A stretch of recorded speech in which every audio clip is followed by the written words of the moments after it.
बुनियादें रखी जा रही हैं।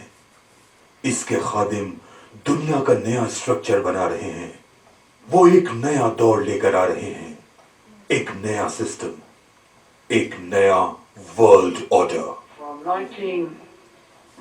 1945 में दूसरी आलमी जंग के खात्मे से लेकर 1979 में सर्द जंग के इख्तिताम तक हमारा एक ही आलमी तनाजुर था।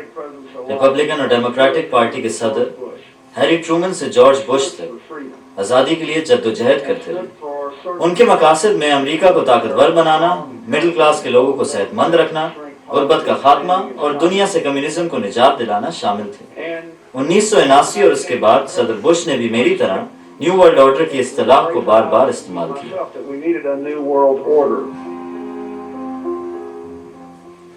अब हम एक नई दुनिया की तस्वीर उभरते हुए देख सकते हैं, जिसमें एक हकीकी न्यू वर्ल्ड ऑर्डर वजूद में आ रहा है। एक नया वर्ल्ड ऑर्डर कायम करने का मकसद पुराने ऑर्डर में बैलेंस कायम करना था। 1990 में पुराना ऑर्डर सर्द जंग के खात्मे के साथ ही खत्म हो गया और लोगों ने नए वर्ल्ड ऑर्डर की बातें शुरू कर दी। इनके कहने का मतलब ये था कि एक नया सियासी वर्ल्ड ऑर्डर वजूद में आ रहा है। इस वक्त लोगों ने ये इदराक ना किया कि दुनिया में ग्लोबलाइजेशन इतनी तेजी से दुनिया को तब्दील करके रख देगी और लोगों की जिंदगियां तब्दील हो जाएंगी। अब हम पर यह हकीकत आश्कारा हो रही है कि फौजी कुव्वत के साथ साथ इक्तिसादी ताकत ने भी ग्लोबलाइजेशन से होने वाली तब्दीलियों में अहम रोल अदा किया है। अब हमारे सामने मौजूदा और आइंदा नस्लों के लिए न्यू वर्ल्ड ऑर्डर कायम करने का मौका मौजूद है। एक ऐसी दुनिया जिसमें जंगल का कानून ना हो, बल्कि कानून की हुक्मरानी हो और ये कानून अक़वाम आलम के लिए ज़ाब्ता काम करे, जिसके बाद अक़वाम मुत्तहिदा एक ऐसा इदारा बन सकेगा जो आलमी अमन कायम करने में अहम किरदार अदा कर सकेगा।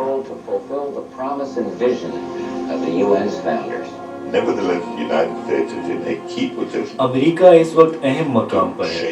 बुश की सदारत के बाद एक न्यू वर्ल्ड ऑर्डर तश्कील पाएगा। Within the next 4 years, we will see the emergence of a new international order. एक नए इंटरनेशनल ऑर्डर की शुरुआत होगी। एक उम्मीद है कि हर कोई इस नए वर्ल्ड ऑर्डर के लिए सरगर्म होगा, जिसमें मुख्तलिफ निज़ाम और इक़दार के तहत चलने वाली अक़वाम अमन के साथ रह सकेंगी और न्यू वर्ल्ड ऑर्डर कायम करेंगी।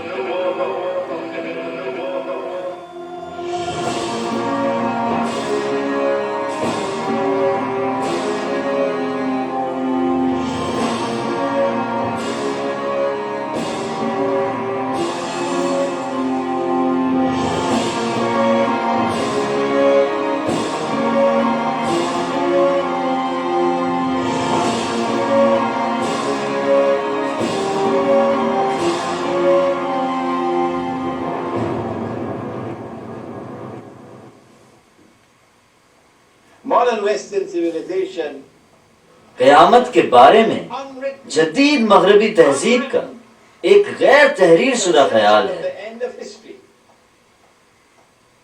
जिसका ताल्लुक मुक़द्दस सरज़मीन से वाबस्ता है। मॉडर्न मग़रबी मज़हब में एक अदाकार काम कर रहा है।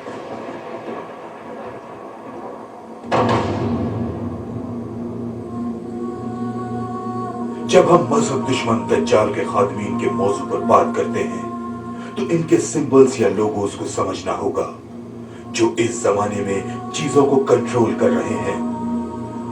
आज के दौर में सबसे ज्यादा इस्तेमाल होने वाला symbol royal coat of arms है।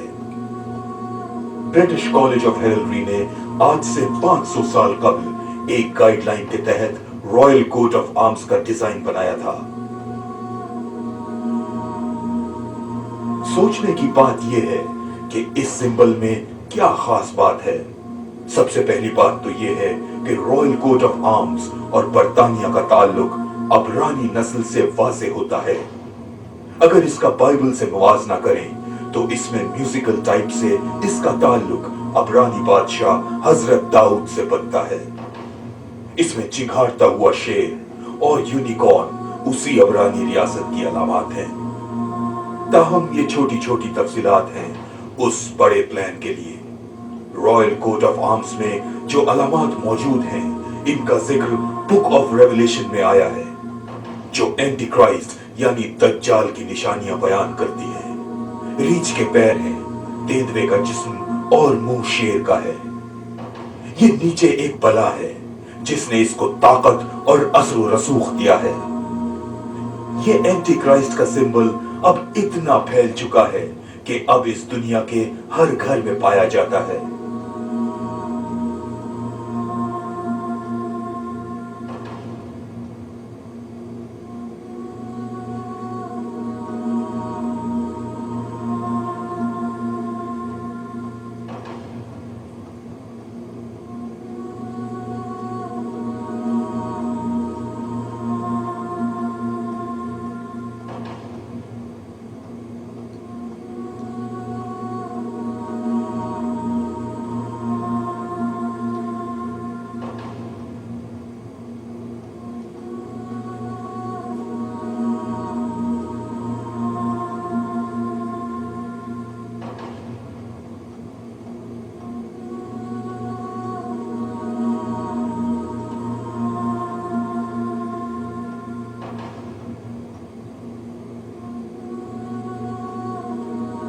मैं पहुंचा, मैंने देखा और मैंने फतेह कर लिया। हम इसको क्या समझें? क्या कहानी यहीं पर खत्म हो गई? अभी और बहुत कुछ बाकी है। We're talking about a clique, an elite group, whose religion हम इस वक्त एक बड़े ग्रुप की बात कर the रहे हैं। Illuminati. इस ग्रुप का मजहब ओल्ड टेस्टामेंट हरगिज नहीं है। ये तो इल्यूमिनाई यहूदियों अरबपति सहूनियों का ग्रुप है, जो न सिर्फ अमेरिका को कंट्रोल करता है बल्कि दूसरी बड़ी सुपर पावर रूस और मशरिक वस्ता को इसराइल के जरिए कंट्रोल कर रहा है। इसराइल के पास 400 एटमी हथियार, केमिकल और बायोलॉजिकल हथियारों का जखीरा है। ये लोग अक़वाम मुत्तहिदा के जरिए यूरोपी दुनिया को कंट्रोल कर रहे हैं। And they control the whole world through the power of the United Nations.